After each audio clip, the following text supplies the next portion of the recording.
A lonely country boy who is a joke of a swordsman suddenly turns into a gigachad by becoming a member of a secret assassin organization and inherits the legendary power of a dragon to save the capital. The story continues with our sexy ice mama being summoned by Jeffrey. There, the little brainwashed is quite impressed of her achievements for driving Night Raid away for a while.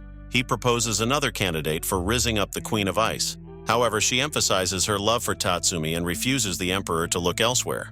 Later, the Prime Minister muses the thought of manipulating the Emperor by drowning him in bitches, good food, and wine. Yeah, boy. The disgusting scumbag wants Death to investigate the recent case for a new class of danger beasts, terrorizing the outskirts of the capital. The same humanoid beasts attack a delivery service when Mr. Bowles comes to save them. He grills the beasts with his incineration weapon and somehow doesn't feel discouraged when he sees the men afraid of him. Death freezes a few of the beasts and inspects their inhuman state. Meanwhile, Tatsumi continues his training with Susanoo. They bond over the session when Akame chimes in to inform them of their urgent gathering to discuss the situation regarding the danger beasts. Agenda informs the group of the zombified danger beasts possessing capable bodies. She also tells them that Death and her battalion continue to strike them down, yet their cases keep rising like COVID. She wants the Night Raid to help exterminate the beasts. Chelsea is against the idea, as she would rather let the Jaegers waste their time and energy to get the job done. However, our idiot protagonist cares a lot for the people and thinks he's cool for vouching in their support. Susanoo points at his unzipped pants, a revelation that descends the gang in laughter. The loser gets bullied for acting cool without self-awareness. Chelsea is harsh to his resolve and thinks that it will be Tatsumi's undoing in the end. Tatsumi and Lubbock are paired for the night, and Tatsumi starts asking about Lub's relationship with the leader, seeing as he's the only member that calls her by her name. Lubbock explains that he grew up in a wealthy family and had a pretty boring life. Agenda had gotten assigned to his village, and he remembers being rizzed at first sight. He joined the army just to get closer to her and eventually followed her to Night Raid. Agenda, however, doesn't have the same feelings for him, crowning him the king of all simps. They continue their patrol, and Tatsumi transforms into Incursio to check out the summit.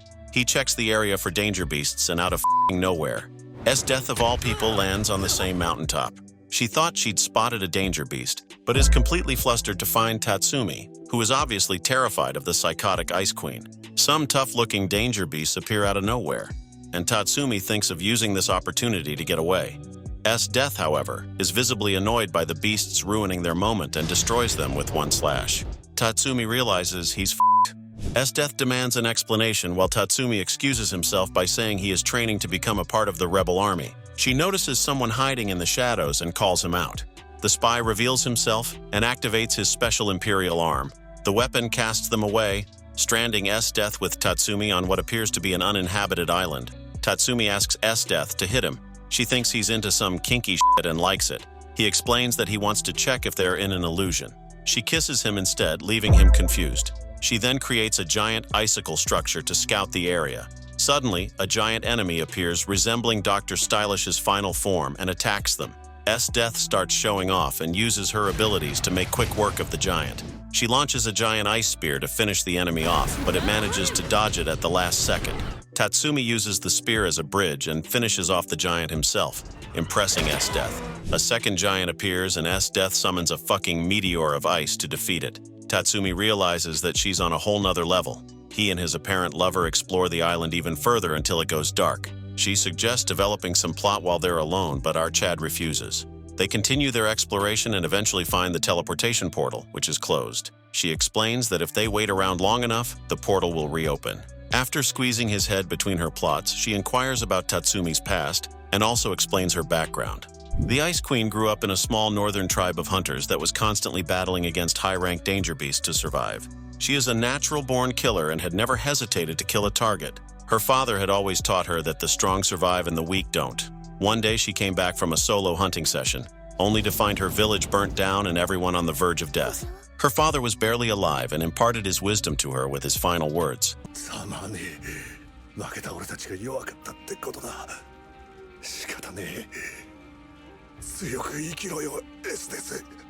After he'd passed, Death continued hunting danger beasts but ran out of prey and joined the Imperial Army. That's when she switched from hunting beasts to hunting humans. Tatsumi asks about her Imperial arm, and she shows him the mark right above her plots. She explains that she acquired this power by drinking the blood of a demonic danger beast. Others had tried acquiring its powers, but have gone insane because the blood weapon requires strict compatibility.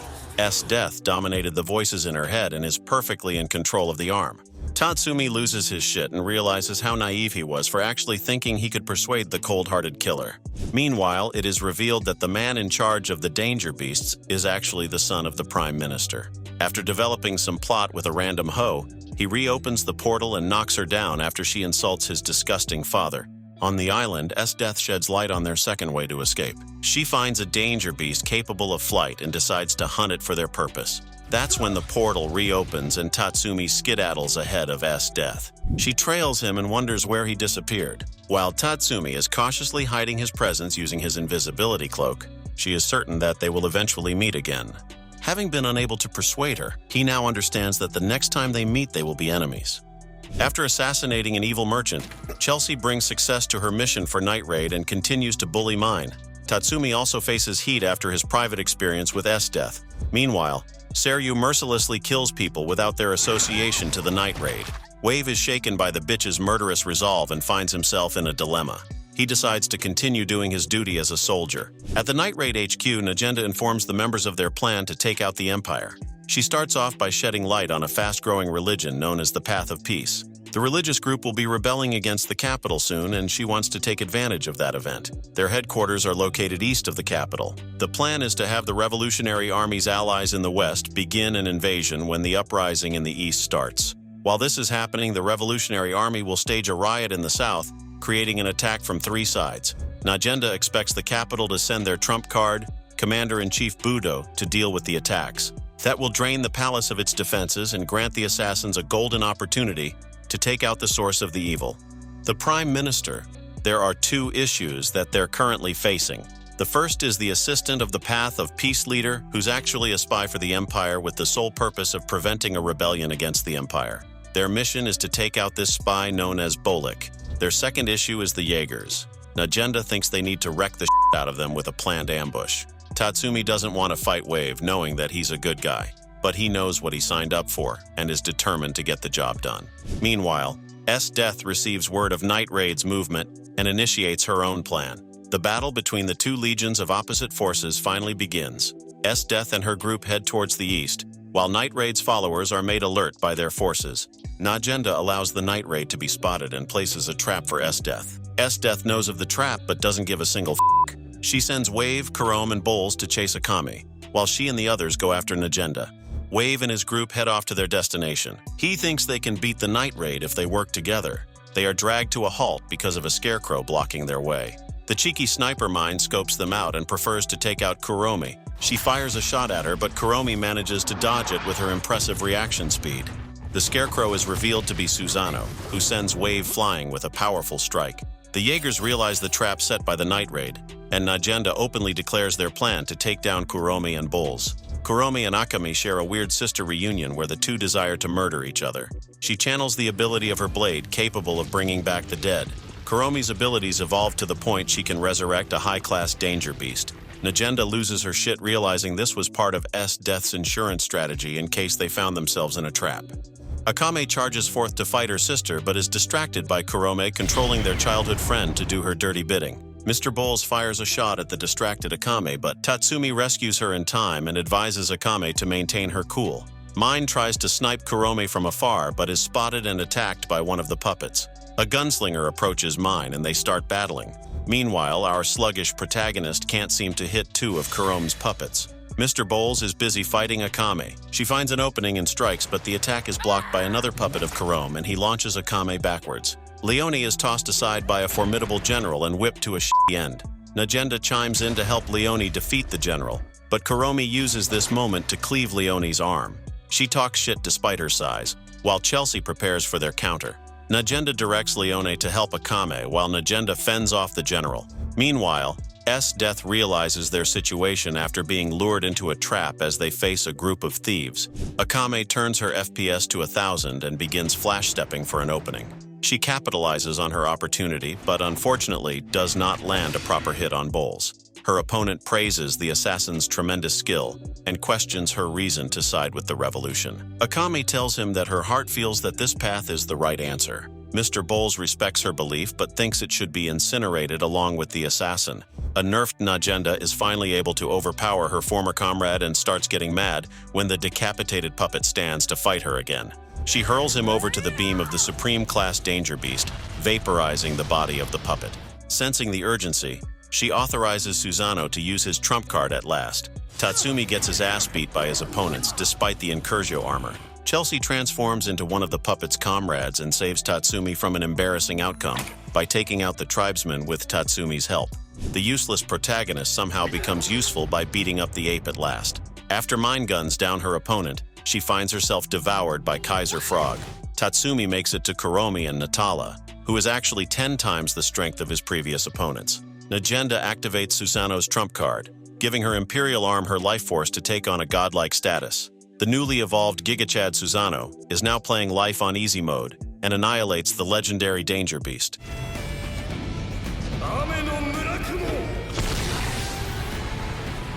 Mine messes up the frog from the inside and blasts her way out. Najenda and Gigachad enter the scene, while Kuromi prepares to face them herself. On Akami's side of things, they finish off the bodyguard and Leon manages to bite off a part of Bowles' Imperial Arm, rendering it useless. With his Imperial Arm gone, Bowles deploys a final maneuver in an effort to blast them all to oblivion. After the incredible explosion, Kuromi makes her escape. Akame was thankfully saved by Leon, who collapsed as a consequence. Bowles is actually alive and somehow survived that explosion. He finds himself tending to a young child who is in pain. That little girl is actually Chelsea in disguise, and she uses the opportunity to assassinate him and serves him justice for his actions. Lubbock finds her and praises her for the swift kill on Bowles. He suggests heading back to the others, but she recklessly decides to pursue and subdue Kuromi on her own, and informs Lubbock of her decision. She transforms into Bowles and starts moving out. Meanwhile, the lethal Kuromi herself reminisces on her tragic life when she and Akame were put to brutal training at a very young age. After they made it through the first test, the management decided to have them separated. Kuromi was sent off to the capital and became a test subject for drugs. At their base, Leon is in the process of recovery while Mine is treated by Susano. She acts like a tough bitch but starts screaming because the ointment gave her stinging pain. Lubbock comes crashing in to inform them of Chelsea's decision. She had cleverly made her way to Kuromi while disguised as Bowles. She thinks it is unwise to immediately attack and holds off. The group wonders if Chelsea can truly take down Kuromi. Najenda prompts Akame and Tatsumi to back her up. Chelsea is uneasy about Kuromi's condition as she falls to the ground and decides to eat her snack to dispel the pain. Chelsea uses this exact moment to stab her vital point, completing her mission. She starts reflecting on her past. It is revealed that all she wanted in life was to become a gold digger. She started working for a viceroy and moved into his mansion. She noticed the corruption spreading around her as he was hunting humans. She couldn't stand it and wanted to do something about it. Do something then. In the basement of the mansion, there was an Imperial Arm that she felt drawn to. After opening the box, she acquired the powers of the Gaia Foundation, the ultimate catfish power. She utilized it to take down the Viceroy and envisioned all the good she could do in the world. From that point onward, she vowed to change the world with her powers. As she's walking away from the scene, she is jump-scared by Kuromi, who snatches her sword. Apparently, they've been stuffing this bitch with angel dust as she somehow survived being struck in a vital spot. Chelsea starts running for her life. She tries to use her catfish powers to transform and escape, but her little makeup box is shot to pieces. Kuromi is furious and thirsty for blood after the death of Bowles and orders her puppets to take out Chelsea. They eventually catch up to her and start brutally finishing her off. Tatsumi and Akame start looking for Chelsea but can't seem to find her. He turns invisible and follows the blood trail to town. He is confident about Chelsea's survival and manages to find a group of people gathered in an area. Tatsumi's world crashes to hell when he sees the severed head of Chelsea displayed as an item of defeat for all to see. Tatsumi remembers his lost allies but has grown from his losses and looks to defeat his enemies. Their new mission is to take down Bollock, the spy sent by the minister to manipulate the path of peace. Death and her team meet Bollock and the 4 Rakshasa demons, with both forces guarding the disgusting assistant. Kuromi's condition is hampered because of her previous encounter. Wave finds himself pitifully worried about her state, especially because she decided to accompany them despite being badly wounded.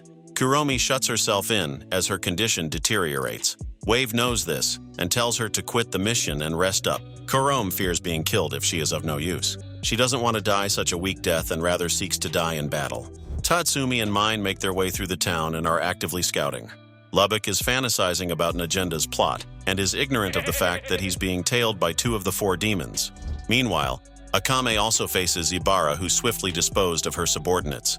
The demon Ibarra triggers her with his nefarious act, causing Akame to begin battle.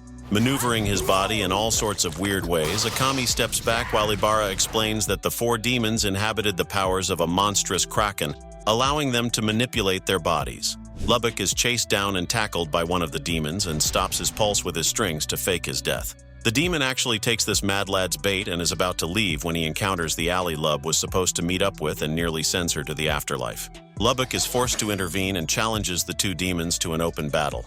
Ibarra uses his agile body to try and overpower Akame, to the point he was able to snatch away her murderous blade. Akame had been baiting him, knowing Murasame will not be compatible with the demon. Gotcha, bitch! She slices and dices him into a 6-piece of chicken nuggets. Run fends her off and makes his presence known, claiming to have observed the full use of her blade. Sensing the cooperation between the Jaegers and the 4 demons, Akame prays for the safety of her team. Lubbock the maniac is enjoying himself in a 2 versus 1 battle. The 2 demons confirm his identity as a member of the Night Raid. Lubbock reinforces his lethal strings into a weapon but can't pierce his way through. However, it was all a distraction to let the ally escape. He makes a run for it and obviously starts getting chased. Lubbock explains the nature of his weapon, as the threads were once part of a fearsome dragon.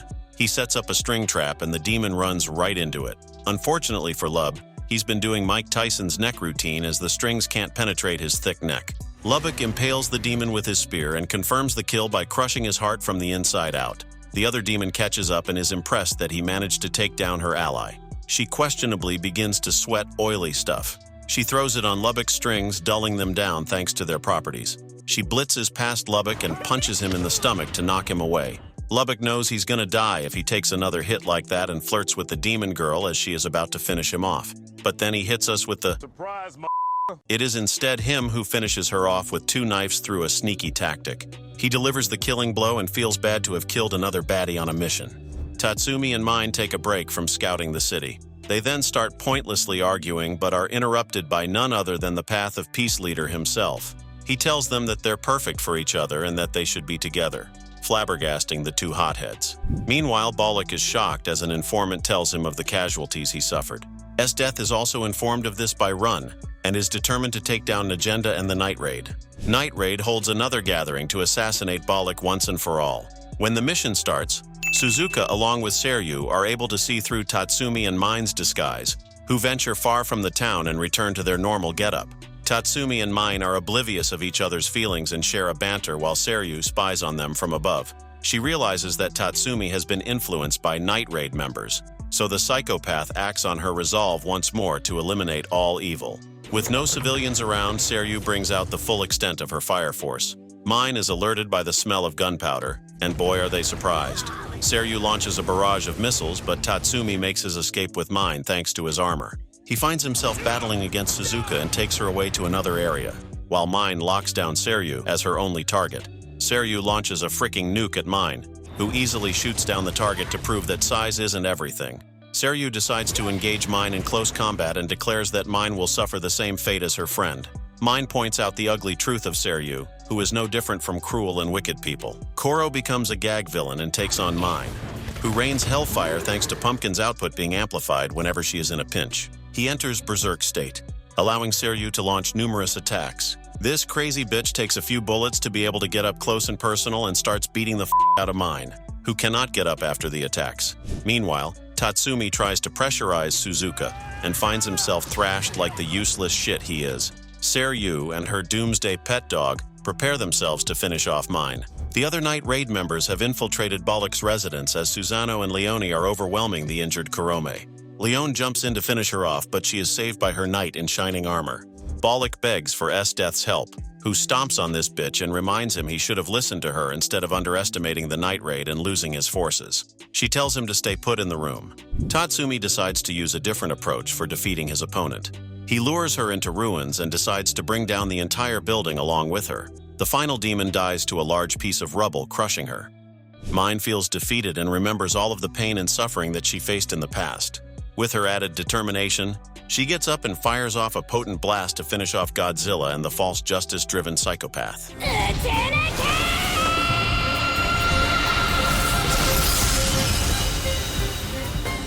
But as they say, haters never die, and Seryu is one of them as she has a bomb planted inside her damn brain. Mine is too injured to get herself outside the detonation range and the bomb goes off. She wakes up in the arms of Tatsumi, who managed to protect her just in time. She is totally rizzed by him and wants to confess her feelings after everything is over. She makes Tatsumi promise that he will survive at the end of this giant mess. Death goes looking for Bullock, but the dumb bitch didn't listen to her once again and ran away. We then see Akami and Lub finishing him and his subordinate off. Prime Minister Not So Honest establishes a new task force to uphold the capital. He recommends his son Shura to step forth as the commander. Shura enters the room and acknowledges General Budo, who is one to rival Death in status. Shura is entrusted with the mission to hunt down the night raid. Wave, Kuromi, and Run share a meal and discuss the new task force established by the Prime Minister. Kuromi asks for seconds but passes out before she can refill her plate. Tatsumi and Lubbock discuss battle strategy to hunt down the Prime Minister, while Mine is pestered by Leone for her obvious attraction towards our boy Tatsumi. On the other hand, Lubbock pesters Tatsumi about the same thing. They meet up with a member of the resistance and she leads them to their hideout. Lubbock and Tatsumi were told to carry out a stealth mission to help the Revolutionary Army infiltrate the palace from within.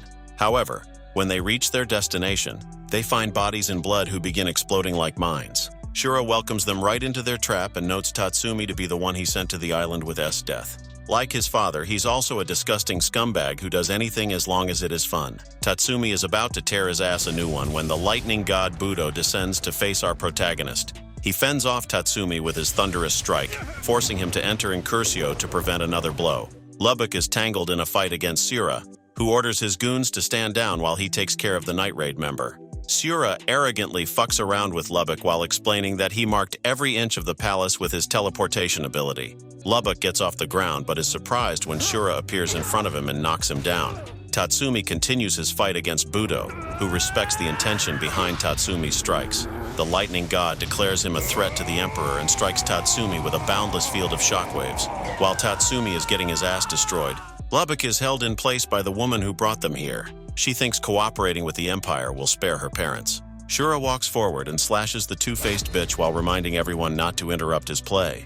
Lubbock gets angry and slices his hand clean from his body, snatching the imperial arm at once. He also locks the entire battlefield with the last of his threads, seemingly winning this battle. In an attempt to still save her parents, the slashed bitch actually gets up and literally backstabs Lubbock, dropping him down on his knees. Shura laughs in her face and tells her that her parents have been dead for a long time. He activates his trump card, trapping Lubbock in a spatial dimension.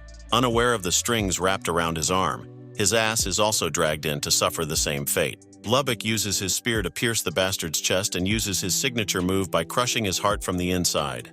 At last, they are transported to somewhere high above the capital where Lubbock falls to his inevitable end, while remembering his precious memories. The soldiers make sure to give him a soft landing by catching him with 6 spears. Tatsumi bears witness to his painful death and gets imprisoned. In the imperial castle, the report of Shura's death is made to the prime minister. He starts crying uncontrollably because he mourns the death of his son. Psych, he actually doesn't give a f*** and is glad his son managed to take one of the Night Raid members out. He wants to make an example out of Tatsumi, but Death chimes in and wants to handle this case herself. The rest of the Night Raid was brought up to speed by a flyer announcing the public execution of Tatsumi. Mine feels the urge to save Tatsumi. Leone and Akami are also pumped up, and even Najenda thinks that they should oppose the objective of the public execution by spitting in their faces. Death comes to visit Tatsumi and wants to wash him clean of his crimes. She goes as far as to guarantee refusing to interrogate him about Night Raid. But our man ain't a simp and tells her "F out of here." She wants to see his resolve herself, and decides to personally execute him. Wave is shaken by the craziness of people in love wanting to kill their loved one. Kurome, in her hampered condition, somehow understands Death, as she too wants to kill Akame instead of anyone else. Her hair begins to wither away, a sign of a declining bitch. The day of the execution arrives with the brat emperor denouncing justice upon the evil Night Raid members. The deceiving prime minister quickly hastens away during the event for his safety, while Death points her blade at Tatsumi, questioning the depth of his resolve. Suddenly, she dodges a sniper bullet shot by Mine and notices the arrival of Najenda. Thanks to the explosives Lubbock placed before he died, they send the arena to hell. General Budo prepares himself to fight against the Night Raid members while Akami carries out her mission underground. Susano and Najenda team up to fight against Death and still fall short with her fighting on easy mode. Mine and Leone tag team the lightning god, but Leone is out of the fight after he paralyzes her. Even Mine is sent flying and can't seem to pierce through Budo's defenses. Akame is able to recover Tatsumi's weapon from underground while S-Death freezes Susanoo with ease. Najenda warns her to stay alarmed while she powers the Imperial Arm and activates her trump card. S-Death still fends off Susanoo's Giga Chad state and faces no difficulty. Mine is sent flying after losing the plasma battle because of the difference in strength. Budo prepares a final blow, calling forth the roar of thunder to eliminate Mine. She puts her soul into Pumpkin's final attack, unleashing the full capabilities of her weapon to launch a beautiful piercing strike.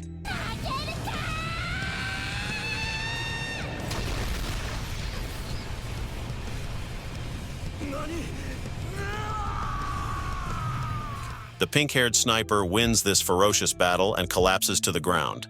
Akame cuts Tatsumi loose and hands him Incursio. He is able to narrowly rescue her before impact, but Mine is deeply unconscious. Meanwhile, S-Death uses a special ability of her own, freezing all of space and time into place. She uses this moment to strike at Susanoo's vital point, defeating the Imperial Arm by shattering its core. She thinks she's won, but Najenda commands a third and final use of her ability, giving Susanoo all of her life force and allowing him to last a little while longer. Seeing Budo defeated prompts Najenda to command the rest of the Night Raid to flee while they can. Susanoo bids them farewell and confesses that his time with the Night Raid has been the most enjoyable of all out of his 1,000-year existence.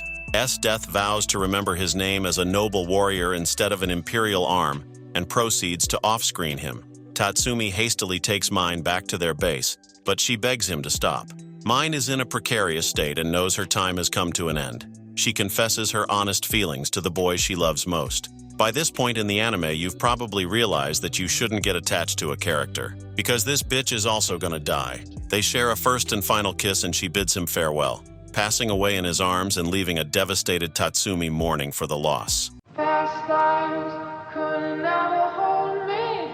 Tatsumi and the others acknowledge Mine's loss, but Najenda thinks they should continue in place of their fallen comrades to end the war. Our warrior carries on the will of Mine and desires to build a flourishing world to honor her. The capital is descending to chaos with more people siding with the Revolutionary Army.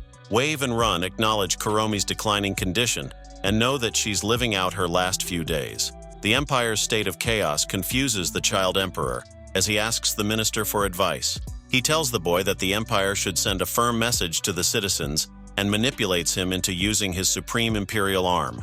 Kuromi sends an invitation to Akame for a final duel to the death in a secluded location. Akame decides to go to honor her sister's wishes. She meets Kuromi inside their special place of separation, the place where Akame left to join Night Raid.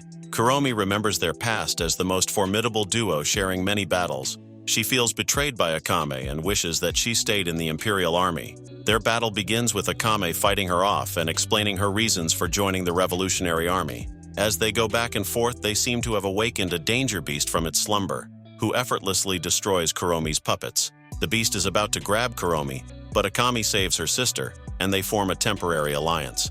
The deadly duo attack it with their coordinative strikes and manage to slay him together. Kuromi thinks back to missions they've completed together and immediately resumes their battle. Even though she calls forth even more puppets, Akame just slices them apart and is about to deliver the final blow. Wave interrupts their battle to protect Kuromi, but Tatsumi's got Akame covered and pushes him aside. He tells him to stay out of their business. Kuromi thanks Wave for his efforts while the two power down to witness the end of their clash. They make their final stand and lunge forth, concluding the battle with Akame's sword piercing her sister's body. Wave's resolve wavers as he questions the reasons behind all their fighting. He takes Kuromi and leaves the scene. Tatsumi tells Akame that she will never lose anyone close to her again. See, now that's some bullshit. She is moved by his words and starts breaking down, mourning her little sister in the rain. Meanwhile, in the Imperial Palace, we see the young Emperor getting ready to wield his Imperial Arm to stop the revolution once and for all. Night Raid begins its one final assault to take down the tyranny of the Empire. Najenda leads her revolutionary army while Leone, Akame, and Tatsumi infiltrate the palace. They face off against Run, who Tatsumi is unable to persuade with his words. Leone takes him on and tells Tatsumi and Akame to leave it to her. Run gives Leone a troublesome time with his trump card. The Prime Minister continues to manipulate the child emperor to obliterate the rebelling army. Night Raid officially breaks in with Tatsumi and Akame entering the throne room. Akame is about to finish the disgusting minister's life, but is stopped by the barrier of the legendary Imperial Arm. Tatsumi tries talking sense into the child emperor, but the minister reinforces his brainwashed beliefs. He activates the first and strongest Imperial Arm that has been passed down for several generations, becoming the living incarnate of a godly Megazord. Shikotauser stands tall above all and starts nuking the capital with its powerful blasts. Tatsumi fights him and enlightens the Emperor of the destruction he causes with each blast. The Prime Minister's effect is still influential on the Emperor as he continues to batter Tatsumi to a bloody pulp. Our boy is about to get stomped, but he gets saved by Wave. The White and Blue Power Rangers join forces to fight for the people. In the meantime, Leon and Run have ceased fighting and are working together to save people. Despite Grand Chariot's power, they are unable to dent the Emperor's gigantic Imperial Arm. Tatsumi recalls Susano's words about all enemies having a weak spot and instructs Wave to create an opening. After Wave creates it, Tatsumi charges to unleash a powerful punch that does solid damage. Unfortunately, it wasn't enough to finish the final boss and he gets blasted away. His resolve continues to strengthen while he remembers his fallen allies. He recalls Bro teaching him how to activate Incursio for the first time. From the bottom of his soul, he calls forth Incursio once more.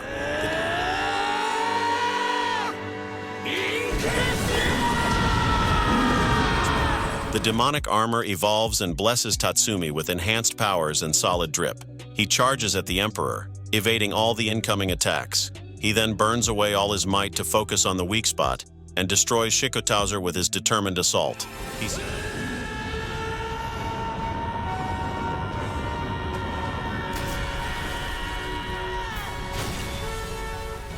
He successfully survives despite his severe injuries. However, when he sees the giant Imperial Arm crashing right into the civilians, Tatsumi hurries for a final stand.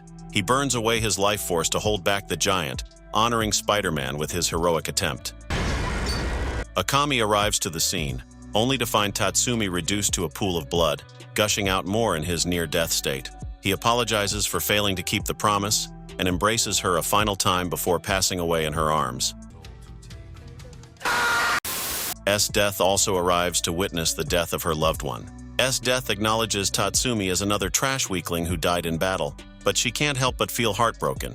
A group of revolutionary soldiers surround her and are looking to finish off the last remaining enemy. She then unleashes a devastating attack, creating a large ice wall made up of frozen enemies and blocking the approaching Negenda from entering. The Ice Queen and Blood Assassin start preparing for battle. Akame's final fight against her most deadly opponent begins. She blocks S-Death's icy attacks and tries to counter with her slashes, but S-Death impressively guards.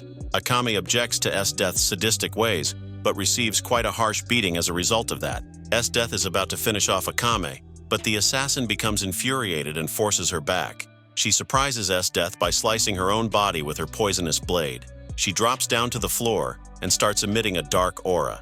The aura disappears, and she attains a powerful form as a result.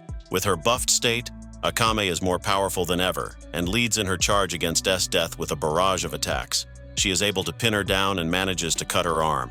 The poison courses through S-Death's arm, so she cleaves it away. She starts becoming visibly excited as she has never faced such a strong opponent before. Their deadly battle continues with Akame standing firm to unleash a final strike. She uses her incredible speed to overpower S-Death and goes for the finishing blow. The devilish Icy Emperor unleashes her trump card and freezes space and time. She stabs Akame but is shook because it's an afterimage. S-Death looks around and searches for her but can't seem to find her. The killer assassin lands a finishing blow from the heavens, decisively putting an end to their battle. S-Death accepts defeat and feels the poison coursing through her body. She walks towards her lover and blocks Akame from following her. She spends her last moments with him, before entombing them in ice and shattering the crystal. Meanwhile, the Prime Minister that we all raged at since the beginning is fleeing, but Leon catches him. He reveals his trump card, destroying her Imperial Arm and Alt F4ing Lionel. He also exercises his Second Amendment right by pulling out his strap and emptying the barrel on Leon. Despite the damage taken, she starts pounding his face into the pavement, finally finishing off the disgusting piece of shit.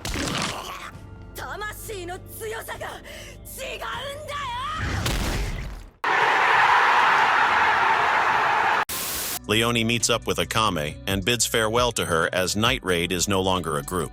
Akame understands that Leon's going to pass. She comforts her by saying that she's looking forward to meet up with the others. Our assassin waifu sends her off with a smile. She later makes her last trip around the place that she grew up in. She lays down in a random ally and passes with a smile on her face. The child emperor wants to preserve some of his humility and accepts a public execution for his failures as an emperor. Wave and run visit Kuromi's grave and hope to make a better world for their fallen comrades. And just like that, Akame accepts the burdens of the revolutionary army and leaves an agenda to restore the capital. She is glad to have been a part of Night Raid and lives on in her path of blood.